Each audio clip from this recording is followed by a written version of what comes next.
Today I have experts in natural resource management with name Mr. Israel Opayemi Adea Ramoye. Good afternoon and welcome on the show today, sir. Thank you very much. Thanks for having me. Okay, so today we're going to be talking about social issues in ecosystem restoration. And then we have a few questions for you. But before we start, we would like to hear from you what you think about social issues in ecosystem restoration. Okay. Well, for me first, I let me thank you once again for this opportunity you have given me to share in this very interesting discussion. It's our pleasure, Ecosystem sir. rest. Yeah, thanks. Ecosystem restoration for me, it's something that is very important. First, let's start with that. Secondly, of course, we all know that it's a global effort now. Everybody in the Yeah, world, government, organizations, everybody is championing it. But for me, I think it's something that is starting a bit late because if you read documents, you read documents from organizations, sustainability reports, and all, you understand that this is something that's been happening since the 18th century. 18th century, 17th century, 19th century. So if it is something that the whole world is just coming to get aware of now and trying to champion policies, and I think yeah. then I can ask myself if we're actually playing a catch up. Are we trying to halt, or are we trying to remediate, or are we trying to what are we trying to do? I would say that it is starting a bit late. Nevertheless, there is a lot to be done, and I believe that going forward in the next 20 years with all commitments met, let's see, maybe we can achieve something. That's all I'll say. Mm, okay, but you know there's an adage that says that the second best time is now. So as much as Mhm. it's already too late, I feel like even though it is already late, we can still do something and we can still catch up and we can still make effort regardless of the timing we're starting. What Yes, do you very, think? very correct. I agree with you totally. I agree with you totally. The reason why I said why I'm concerned, I'm not doubting the fact that we just have to do it now. The reason why Yeah, I'm concerned is because it is something that is very broad. There are so true. many things involved with it. In fact, I feel that there is too much of a gap between the policies that are made in conferences, in fora, in whatsoever meetings that we have, global meetings today. There is a large gap between the implementation of the policies made and what is happening on ground. All right. All You right. can read, you can hear that they have committed so much to this, government have made commitment, but you want to ask Yeah, yourself that what is actually happening on ground? What is true. happening with local communities? What is happening with organizations, with companies? Anyways, we'll get there. We'll get there. I mean, in the course of this conversation, I'm sure that maybe questions relating to that will still come up and I will address that. Yes. Okay, so my first question is, in your own words, what are your views on ecosystem restoration? Number one, my views is I think number one, I've just mentioned that. I said it is something that is important. I think that Yeah. it is something that is achievable with the cooperation and the commitment of everybody, all stakeholders involved. It is something that is achievable. It is something that should go beyond verbal commitment. Mm-hmm. Companies, governments should show more commitment other than the policies that have been made. Those are my views on ecosystem restoration. Wow, if Okay. I can say a little bit more on that, I would say that Please if we do. look at statistics that we have around us, of course, you agree with me that about 3.2 billion people, all right, depends on Very forest, correct. depends on the ecosystem for survival. So I Yeah. think it is something that is non-negotiable. It's something that we just have to do right away. And I'm happy that efforts are in place already. That's what I'll say. Okay, so what are some of the current social issues involving ecosystem? Wow. That's a very interesting one. The the social issues, number one we have is land tenure. Land tenure. Hmm. Right. Because if you get to some of the ecosystems we have in the world, of course, there are local people there. There are people that have some land title claims. There are some people that says this is our customary land. We've been Mm-hmm. staying here, we've been living here for 300 years. And in international best practices, you cannot go there and say, this is what is going on here. This place has high conservation value. And because of that, you have to evacuate, you have to leave. It's very difficult for you to do. So the issue of Yeah. land tenure system, you have to come to the point where you want to agree with the local communities, indigenous peoples, organizations, or whosoever is involved to say that let's have an agreement. And you True. agree with me, if you have any knowledge about land tenure, it's something that could drag for 10 years. It's something that could Or drag for more. 5 years. Or It's more. something that could drag for 20 years. So that's the issue of land tenure, land ownership, I will call that. Another thing is this issue of economic sustenance.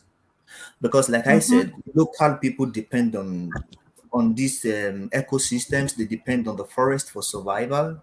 And now, Yeah. if you are going to deny them, you have to provide what I will call, Alternative. um, yes, thank you, alternative livelihood. Alternative livelihood. You have to be able to give them. So those are some of the. There are times. Okay, I give you a very practical example because this is something I'm very involved with. Just before we started this meeting, I was drafting an MOU. That's memorandum of understanding. Some can call it memorandum of agreement with Mm-hmm. some communities, right? A particular community. This is a community that's been fishing in this place for hundreds of years. This is Wow. where they do their farming activities. This is where they depend on for their livelihood, right? But in the sense of sustainability, you don't want them to do that. You don't want them to do True. that. So what we True. have classified this place is, we have classified it as a high conservation value area. Now, in those classifications, we have high conservation value area one, we have high conservation value area two, we have high conservation value up to six. We call them HCVs, right? So, looking at that place, doing your assessment, you think that there are species, high level of species diversity. That's HCV1. You don't want them to go there. You don't want the place to be degraded. You have Yeah. unique ecosystems. You have water bodies flowing through. We have all this. You have all that. So we have classified this place as HCV one, two, three, right, and four. Yeah. And even if they have their community shrine there, that makes it HCV five. But if you are going to say the community should not go there, then how do you want them to survive? How do you want them to live? So what we have done is to say, we are giving you so much. I mean, in hectares, we are giving you so much of hectares of land to farm. We are conserving this place. This place where you have the ponds that you have been fishing, you are going to only fish in a sustainable manner, such that if there are some fishes that have not really reached the table size that we want, we will not allow you to fish. If you Okay. can only fish just once in a year, so that you can continue to have fishes. Now, the difficult aspect is that the community have a sense of ownership over that place. True. If Over an 100 ex years ago. a company is coming to say, do not do this over their claimed land, you see, there should be there would be some engagement consultations, right? So this is what I've been trying to do in the past couple weeks, try to agree with the hold meetings, have an agreement, and I think we are making progress. We have come to the point of having an MOU. I hope they are going to Excellent. sign that. Yeah, if they don't sign, we continue to negotiate, and that's it. Mm-hmm. So that's some of the social issues again we'll have.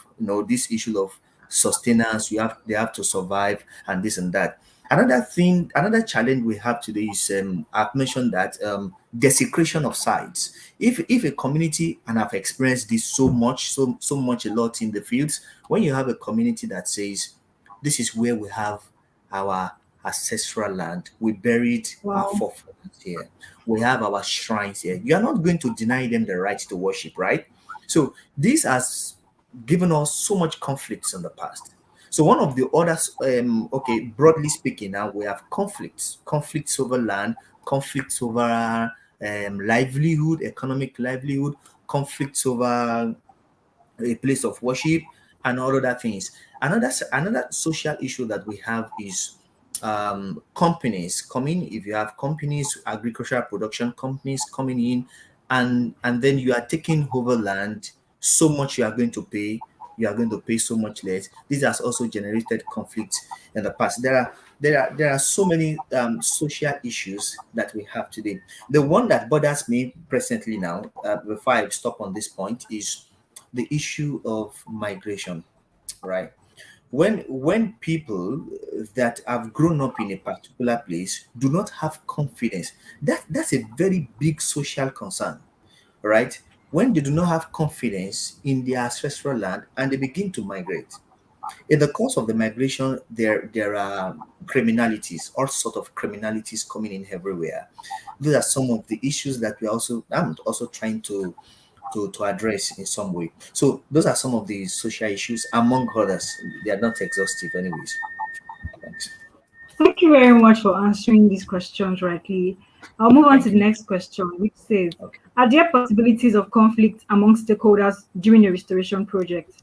And how could this be managed? So, in Say all that of all again. this mentioned, are there possibilities of conflict among stakeholders during a restoration project? And how could this conflict be managed? Just as you shared Okay. So, about the drafting of MOU you're currently doing for a community.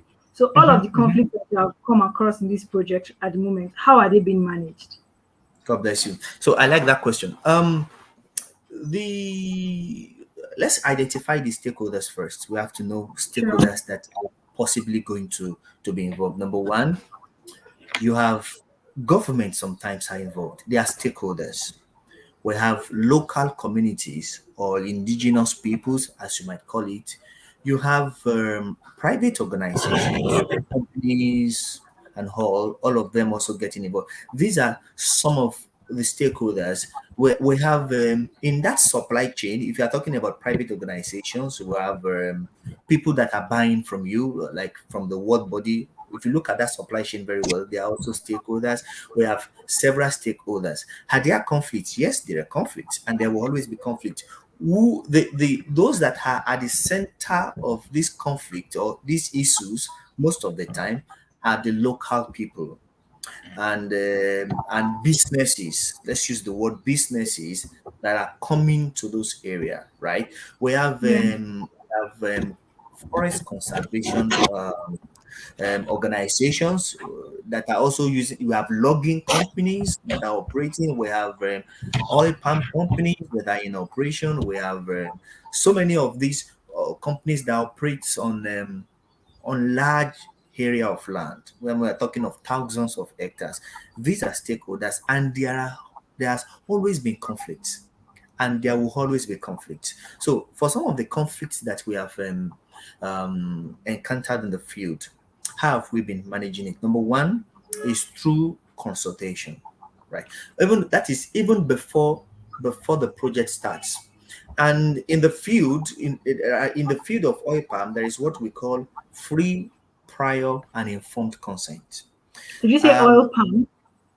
yes, oil palm Okay. companies, I'm talking of oil palm Okay. companies. Yes. That is what we call free, prior, and informed consent, FPIC. This has to do with you having the consent of communities and stakeholders, particularly local communities, before you take any step. And it is something that is coming from the United Nations during the Declaration of Human Rights, People's Rights. That is when they have that signed into law. What does that mean is that they have a right to self-determination. If we say don't come to our land, you have to stay away. If we say you Yeah. should come, then you can come, right? So have been trying to use this in areas where we have violated FPIC before. That's FPIC now, free power and informed consent. Yeah. We're trying to remediate it. That's what we call FPIC remediation. Is something that I'm working on. Is about the first thing that is just coming. FPIC remediation, trying to remediate some of those violations that you've done in the past. So what I'm trying to say is this: that you have to start with consultations. You have to, after you have done your scoping and everything you need to do, you have to do with consultation. In the course of the consultation, mind you, it can extend for 4 years. You can consult with the community for 4 years. You can then try to let them know why this have to be done. After consultation, you can do sensitization.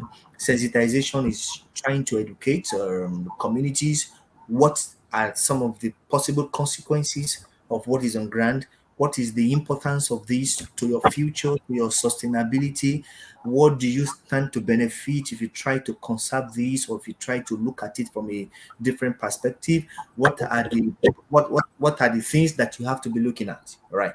So that is one major approach that is, and I think is the best approach for you to resolve conflicts that are always arising in the course of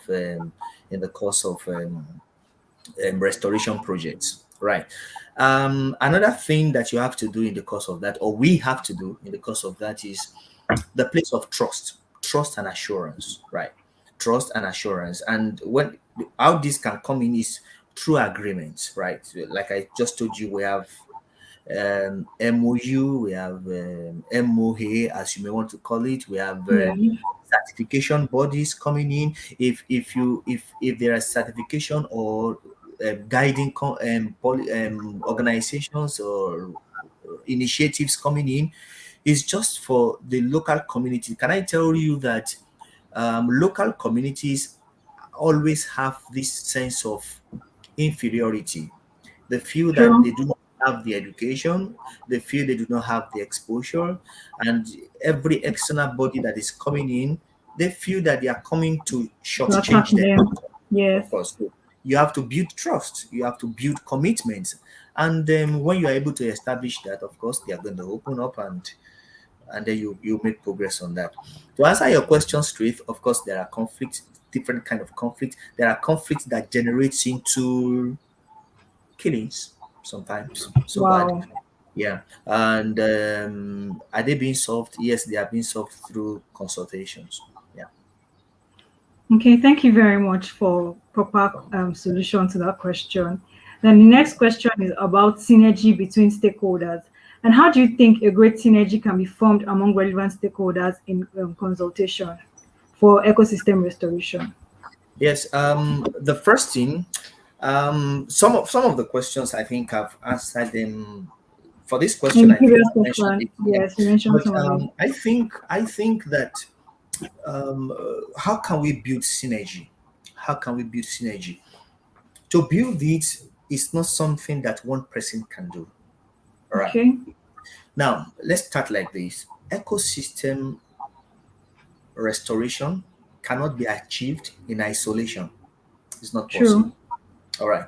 So, if you have stakeholders involved, I've mentioned governments, I've mentioned local communities and local people, I've mentioned businesses and private organizations, I've mentioned NGOs, and every other stakeholders, Even the everybody have to government. come together, right? Everybody have to come together and agree that this is something that needs to be done. All right. Then this idea that I am the most powerful stakeholder, which has been True. something that is coming up now, needs to stop. All right. I take you to I take you to a place like Cameroon. All right. So I visited the forest in Cameroon just recently. That's about the largest forest in West Africa. In West Wow. Africa, that's about over 2 million hectares forest, and you have indigenous peoples there, and you have organizations, world organizations, trying to get message across to local people and partner organizations on what they want to achieve, and making them to have that sense of importance, sense of belonging, that you are important in this. Nobody is higher than the other person. All of us are equal. This is what we want to achieve. So there is no ego here. This is how to go about it.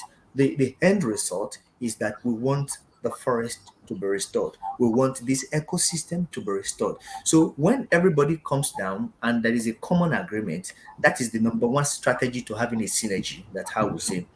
Secondly, is to have you cannot achieve ecosystem restoration without funding. Yes, without funding is for governments to partner into. Governments should not leave it to private organizations only to do, to partner and feel a bit more responsible. Unfortunately, unfortunately,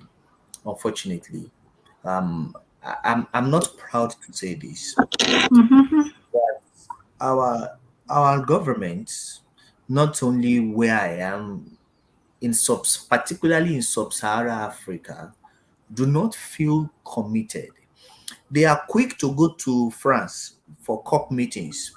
They are quick to go to meetings to sign bilateral agreements and look forward to what they are going to gain from that, right? But it ends there. I stated this at the beginning of this session that there is a wide gap between what is signed in Yes. Brazil, anywhere, and what is happening on ground. I think what is done is paperwork are signed, you get back to your country, businesses still approach you and give you some millions of dollars, and then you still allow them to do whatsoever they want to do without proper monitoring. There is what I think we need to do. There is what we call adaptive approach, management approach, and monitoring approach. All these are things that should be championed by the government, not by businesses, not by organizations, not by the people. It's by the government because they hold the law, they hold the power. If they are saying that we have to work together, but you have to be abiding to the law. And if something like that happens, that's another way to build a synergy and to achieve whatsoever we want to achieve. So number one is unity of purpose, everybody coming together for the same purpose. We are building synergy. Number two is to involve all stakeholders. If I ask you that right now, who are the most important stakeholders The government. in I'm going to answer anyways. In this line, it is the youth. Why did I say it is the youth? Because number one, the population is coming up. Yes. All right. The population is coming up. Number two is that the drive is there, the power is there, and the force is there readily for the youth. So I think it's also very important that governments, business organizations start looking at young individuals, maybe young professionals, the youths, the children, and get them involved in this, across board, everybody. And I think, yeah, I don't know if I've answered your question a bit. I think that's how the Yes, you best way are. to Thank you build very synergy. much. Yeah. So I would also like to ask, over the years of your practice, what doable or what achievable methods have been used in achieving synergy between stakeholders for ecosystem restoration? So, like, Say what are that again. practical examples? What are practical examples that you have successfully been able to carry out, and then they've worked for you in terms of synergy stakeholders? So, like, Okay. you've listed a lot of cases, but then I actually want practical examples that you have used that you think are applicable. Okay. Thank you. One of the strategies or the most viable strategy Yeah. is that I have used is over the years, over the last 3 years, is um, collective involvement. Okay. Collective involvement. Now it has a challenge. The challenge there is that um, at the beginning there is some people may want to see it as a risk, right? Risk in the sense that it has every potential. It's not as clear like something that is going to be successful if you want to start because you want to be transparent. If you are going to be transparent, right, you have the potential for people to say that you have to be open. Let me see what you want to do. If you open it to them, some of them will be at liberty to say, I don't want to do that. Deep within you, you know that you need those people. How do you get them convinced? You have to convince them to key into that, to get them involved, to render their resources, whatsoever resources they have, to put into it. I'm not talking of financial resources alone now. Now, Understand so you.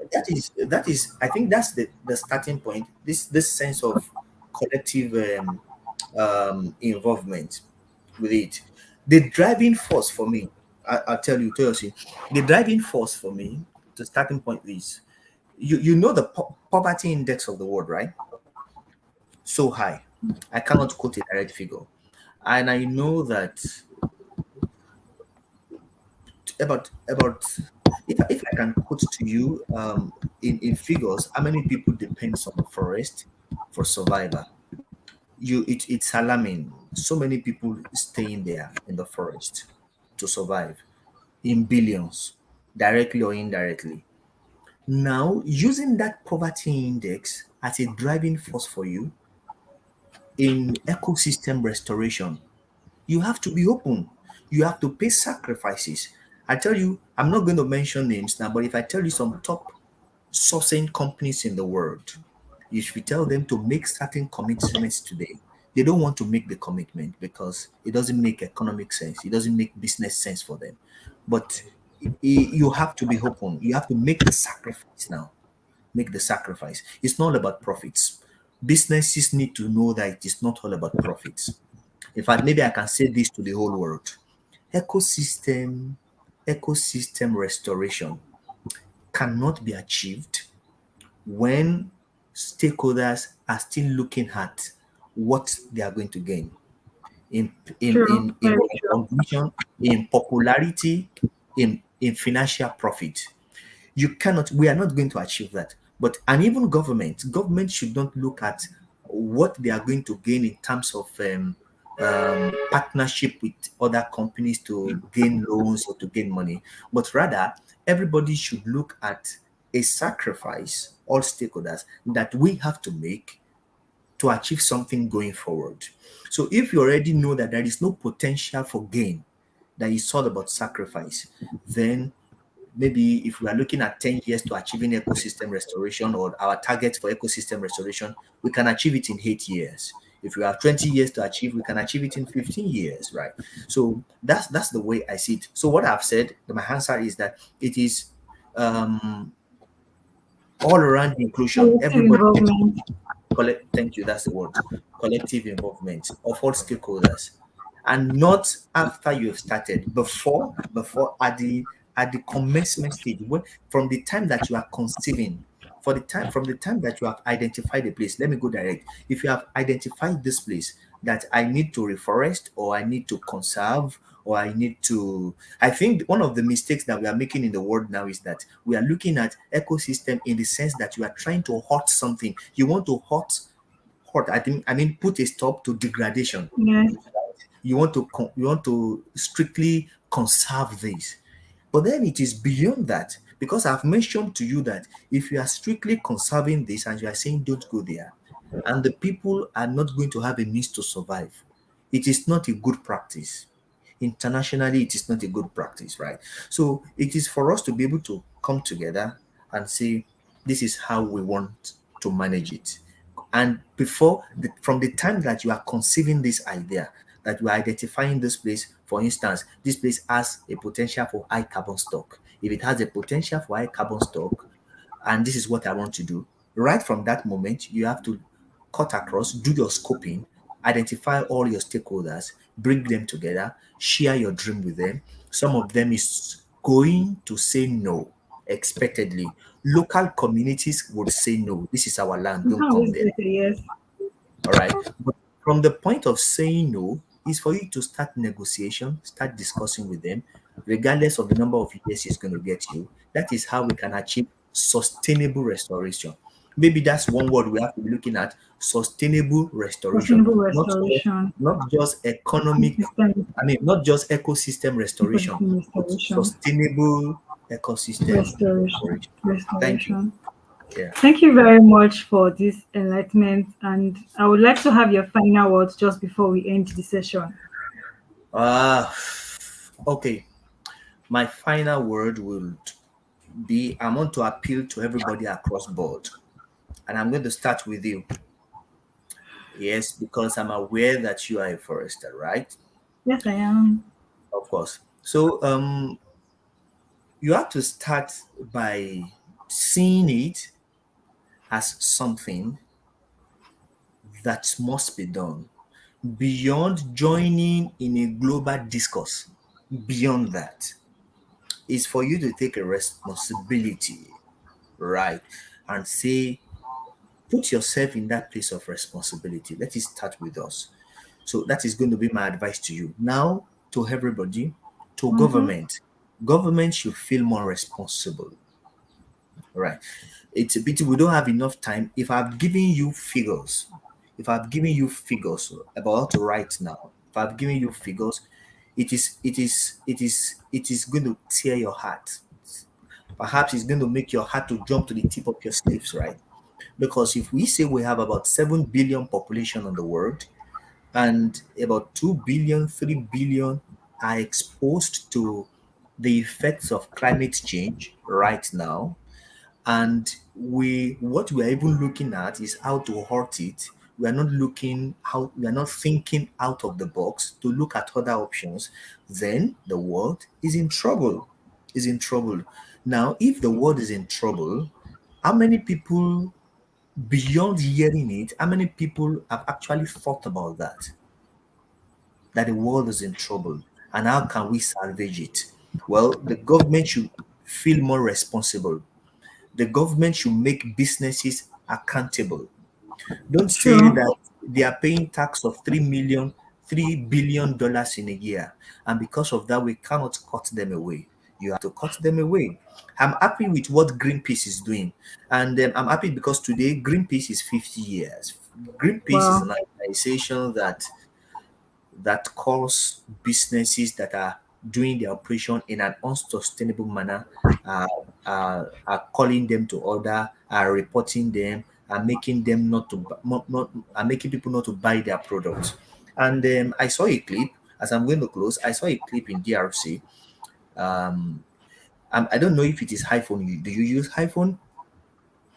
No, I don't. Oh, okay. For anybody that uses iPhone or uses Android phone, it will amaze you that what some of the most lead, which is one of the most important materials that we use in production, is sourced in the mines in DRC by young boys about 8 9 who goes into the cave. They dig into the grave, endanger their lives, but then at at the expense of their life. Your Me health. and you probably, we are buying those phones and we are flaunting it all around, and we are even praising those organizations. We are not questioning the responsibility of their sourcing.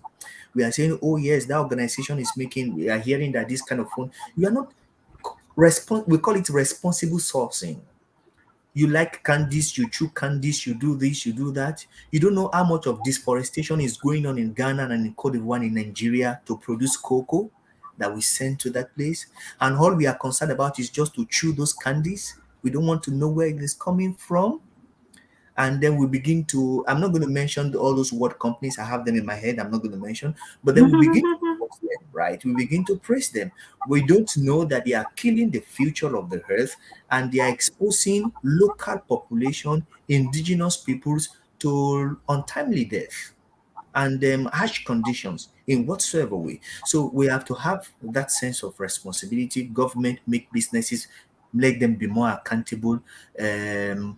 Businesses also let us see their sustainability report. They should double in their efforts towards sustainability and restoration. They should make more commitment to restore more ecosystems and to support any organizations, youth, corporate organizations, and maybe environmental students, including foresters, who have such passion. They should support them for all of us to achieve a collective um, goal and project.